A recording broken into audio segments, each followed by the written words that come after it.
আকাশবাণীতে চিঠি দিয়েছিলেন স্বয়ং রবীন্দ্রনাথ।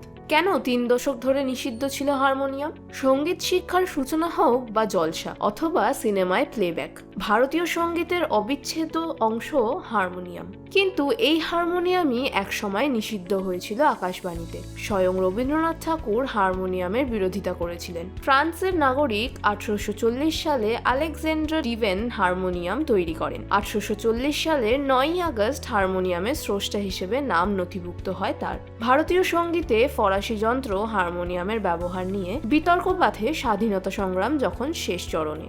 হারমোনিয়াম যখন প্রথম ভারতে এসে পৌঁছয়, সঙ্গীতপ্রেমীরা সেটিকে আপন করে নিয়েছিলেন। রবীন্দ্রনাথ ঠাকুরও হারমোনিয়ামে গান তোলেন। কিন্তু অল্প দিনের মধ্যেই রবীন্দ্রনাথ হারমোনিয়াম নিয়ে অসন্তোষ প্রকাশ করেন। শান্তিনিকেতনে হারমোনিয়াম নিষিদ্ধ করেন তিনি। ভারতীয় ক্লাসিক্যাল সঙ্গীতে তাতেই হারমোনিয়াম ব্যবহার ছেদ পড়েনি যদিও। পণ্ডিত ভীমসেন যোশী, ওস্তাদ বরে গোলাম আলী খাঁ, বেগম আক্তারের মতো কিংবদন্তিরাও হারমোনিয়াম বাজিয়েই জলসা করতেন। সারেঙ্গি বা ভায়োলিনের চেয়ে সহজ সরল হারমোনিয়াম জনপ্রিয় হয়ে উঠেছিল। কলকাতায় দ্বারকানাথ ঘোষ হারমোনিয়ামকে নতুনভাবে সাজান।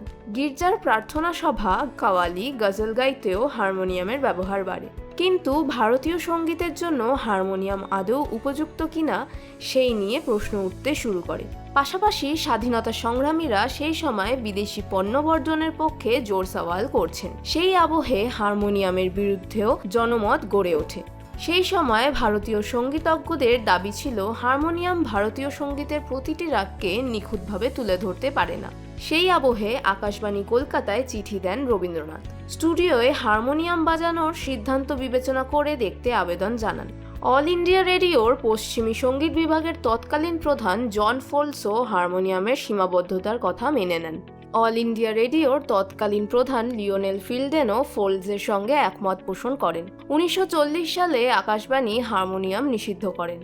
শোনা যায় আনন্দ কুমার স্বামী থেকে জওহরলাল নেহরু পর্যন্ত ভারতীয় সঙ্গীতে হারমোনিয়াম ব্যবহারের বিপক্ষে ছিলেন। 1979 সালে দেশ পত্রিকায় সুধা সাগর তীরে প্রতিবেদনে সুরেশ চক্রবর্তী জওহরলাল নেহরুকে উদ্ধৃত করে লেখেন, কি বিস্ময়কর সেই মুহূর্ত ছিল, যে সময় পণ্ডিত নেহরুকে বলতে শোনা যায়, এই যন্ত্রটি একেবারে সহ্য করতে পারি না আমি, আমার সত্তার সঙ্গে বিদ্রোহ করছে এটি। স্বাধীনতার পর দীর্ঘ 3 দশক ধরে অল ইন্ডিয়া রেডিওর কিছু স্টেশনে সম্পূর্ণ নিষিদ্ধ ছিল হারমোনিয়াম। 1971 সাল থেকে ধাপে ধাপে হারমোনিয়ামের উপর থেকে নিষেধাজ্ঞা উঠে যায়।